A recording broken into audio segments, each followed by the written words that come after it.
Bon alors les gars, aujourd'hui concentration, on va poser une platine de douche ou une sortie de cloison aussi ça va. Alors, j'ai lavé le bouchon.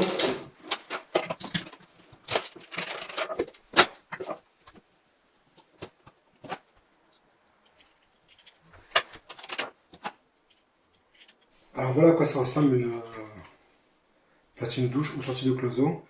Raccord à sertir en 20 pour moi. Alors j'attire votre attention parce que des fois ils vendent des platines à sertir. En fait le raccord à sertir il faut le mettre sur un raccord à compression. Donc je comprends pas l'intérêt mais bon. Pour vous dire, si vous voulez pas de fuite, il ne faut pas qu'il y ait de compression derrière le doublage. Enfin, le raccord compression, il ne peut pas être mis derrière un doublage fermé. Donc, raccord à sortir ou glissement peut-être. Donc là, je vais les enlever.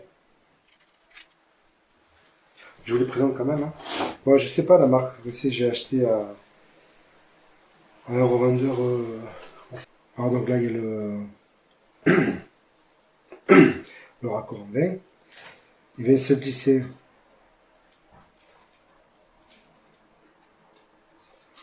dans la platine. Et vous voyez là, il y a un petit. Je sais pas si vous allez voir.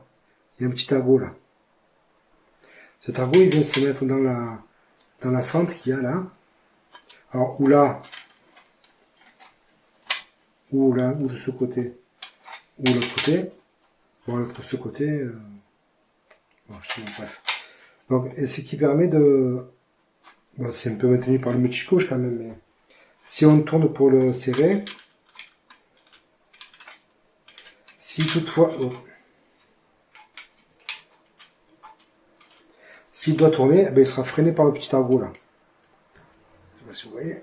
Hop, dans un sens, dans l'autre. Et surtout dans ce sens-là. Voilà, là comme ça, il est bloqué, il peut pas... Alors bon, ça décolle un peu, mais je pense que c'est jouable. Alors cette platine, elle n'a pas de repère, d'axe. Par contre, elle a un niveau à bulle intégré. Alors bon, sur un autiste, il ne sait pas comment enlever. Je pense qu'à deux coups de pince, ça s'en va. Je vais quand même mettre des repères moi par rapport à mes traits parce que j'aimerais me servir de ces traits pour pouvoir percer le carrelage après pour pouvoir me reprendre dessus. Donc il faut que celle-là soit exactement au même endroit.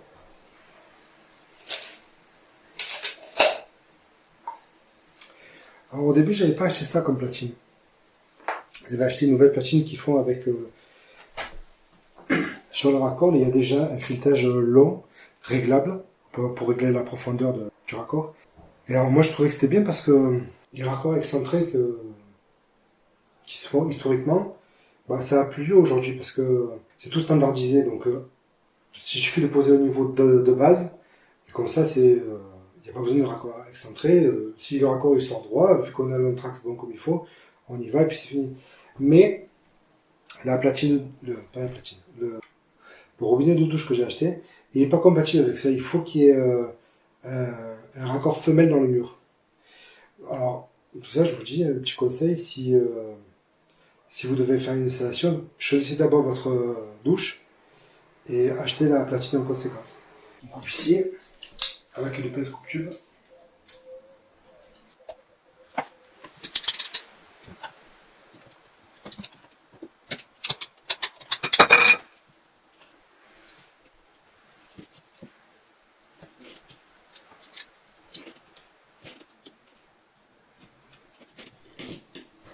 J'ai un peu le stress quand même. Si c'est pas bon, il faut tout changer le tube, il faut tout casser là. Tout casser, tout dévisser, tout enlever. Alors, j'en profite que je le tiens pour le débavurer et chanfreiner.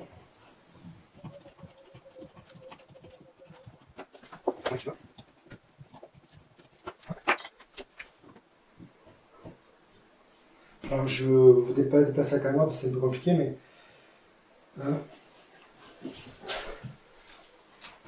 comme je vous ai dit la dernière fois, ou pas peut-être, je sais pas quand est-ce que les vidéos vont sortir, tout ça.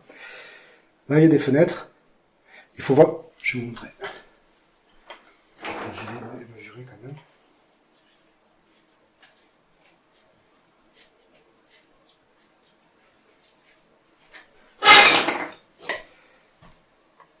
On met le tube d'une multicouche. Et là, dans les fenêtres, on voit le tube apparaître. Il n'y a pas. Là, il y est. Pour le sertissage, il faut absolument qu'il y soit. Bon. Alors, laisse sortir. Mâchoire de vin, parce que c'est des petits couches de vin.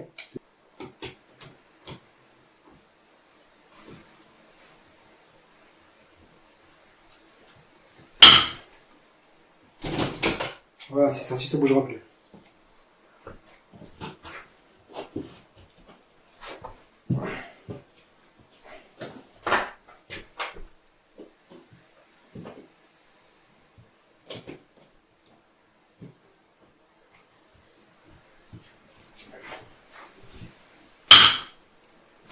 Voilà. Bon.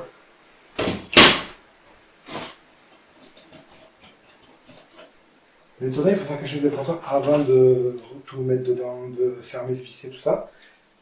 Il faut faire un test de pression. Alors, là, il n'y aurait pas de bouchon pour le test de pression. Mais j'en ai un quelque part.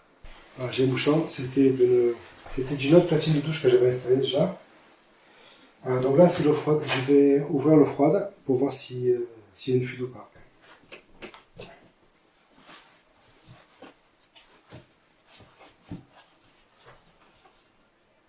Au cas où ça coule pendant que je ne suis pas là pour vérifier. Je vous ai dit test de pression, mais c'est pas test de pression, c'est test d'étanchéité sous pression. Voilà.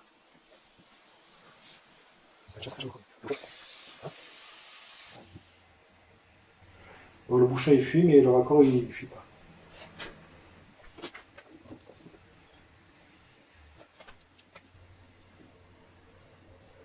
Au moins on est sûr que l'eau est arrivée jusqu'au raccord. Voilà, c'est bon. Et une autre chose qu'on va faire tant qu'on y est. Les robinets de douche, les autres je sais pas, mais les robinets de douche c'est sûr, ils ont un filtre à l'arrière, au niveau de la connexion. Et donc ils préconisent de les monter sans filtre, faire couler l'eau, pour que, déjà par exemple quand on chanfreine, tailler des morceaux de plastique sur ton dedans, pour la durée du chantier, bon moi j'ai mis des bouchons, on ne sait jamais, il y a un peu de poussière ou quoi. Donc ils préconisent de faire ça pour enlever la poussière des tuyaux. Alors c'est pas mal, mais vu que le mien il est un peu compliqué quand même, je vais faire ça maintenant.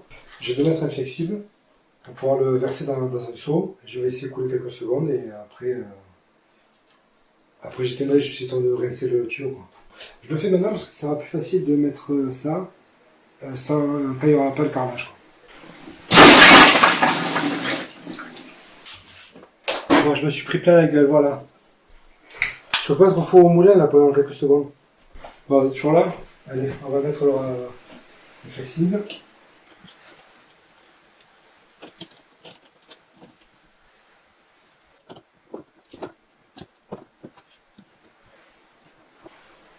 Après, il vaut mieux faire sentir l'eau quand même. C'est sûr, s'il y a de l'air qui est entre la vanne et le robinet, c'est sûr, l'eau elle va pas fuir. Là, bien sûr.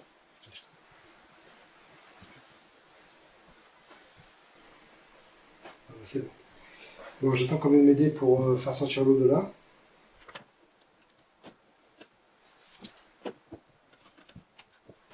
Bon, ça y est, 2 tests d'étanchéité à la pression sont bons. On a nettoyé les tuyaux. Alors maintenant, moment délicat. Voilà, pour l'instant, je n'ai pas trop serré comme ça. Il a le petit coup derrière, il a un peu de jeu pour que justement la patine puisse se placer comme elle a besoin.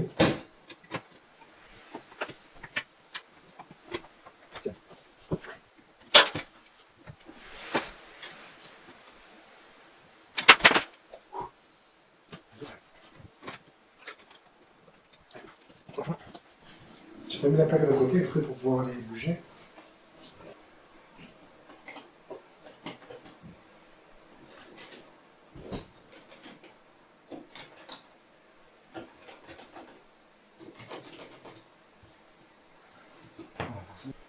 Toujours là? Oui. Avec, il donne des chevilles à extension.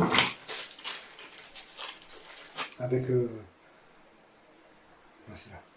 avec le vis là. Le vis, il va falloir l'enlever, je suppose que vous avez dû le voir d'ailleurs. Alors, quel diamètre il faut?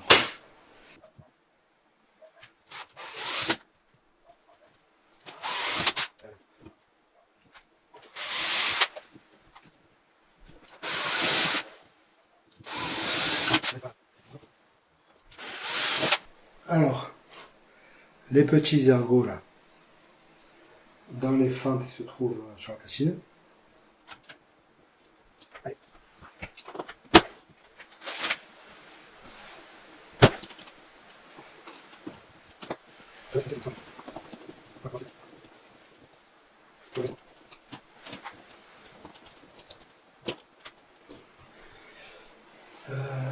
Sur le plan.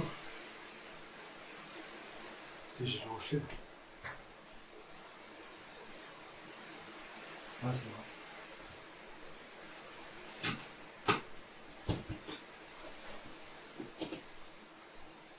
Ouais, c'est vrai.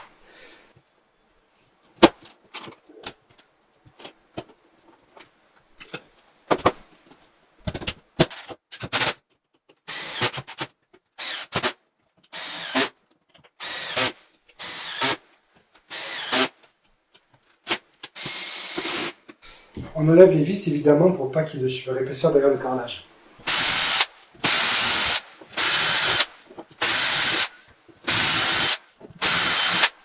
Alors maintenant que j'ai des trous, il faut les boucher. Alors, polymère hybride, étanche. Enfin, c'est étanche.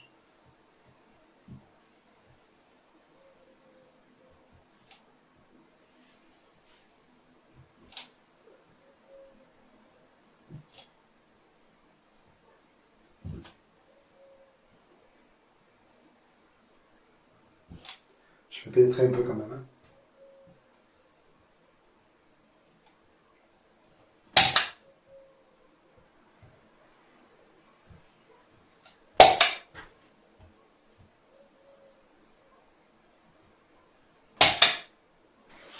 Bon, ça fait un peu dégueu, mais ça l'est pas.